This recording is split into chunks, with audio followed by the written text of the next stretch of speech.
வெற்றிவேல் முருகனுக்கு அரோகரா. முருகருக்கு தைப்பூச திருநாளுக்கு 48 நாள் விரதம் இருப்பது எப்படின்னுட்டு வாங்க பார்க்கலாம். நம்மளுடைய தைப்பூச விரத நாள் எப்போன்னு பார்த்தீங்கன்னா பிப்ரவரி 11ஆம் தேதி தாங்க தைப்பூசம். தைப்பூசத்து விரதத்துக்கு முருகப்பெருமானுக்கு 48 நாள் விரதம் இருந்து நம்ம மனதார அவர்கிட்ட மனமுருகி நம்ம வேண்டுறது கண்டிப்பாக நிச்சயம் நிறைவேறுங்க. தைப்பூச விரதத்துக்கு மாலை அணிந்தும் விரதம் இருக்கலாம், இல்லை நம்ம மாலை போடாமே அப்படியேவும் விரதம் இருக்கலாங்க. தினமும் பார்த்தீங்கன்னா முடிஞ்ச அளவுக்கு சக்கோணத்தில் நெய் தீபம் போட்டு முருகர் பெருமானுக்கு விரதம் இருங்க. இல்லை மாலை அணிந்து விரதம் இருப்பவர்களும் விரதம் இருக்கலாம்.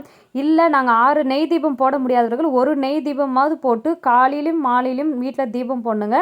ஒரு வேளை முடிஞ்சாவது கோவிலுக்கு போங்க. நீங்கள் முருகப்பெருமானுக்கு உங்களை வேண்டுதல் உங்களுடைய கோரிக்கைகள் வெடிச்சு, ஆனால் நான்வெஜ் மட்டும் சாப்பிடக்கூடாதுங்க. விரதம் 48 நாளும் நீங்கள் விரதம் இருந்து முருகப்பெருமான்கிட்ட நீங்கள் மனதார நீங்கள் வேண்டிக் கொள்ளலாம். 48 நாளும் திருப்புகை, வேல்மாறல், முருகர் பாடல் எல்லாமே நீங்கள் பாராயணம் பண்ணிட்டு வரலாம்.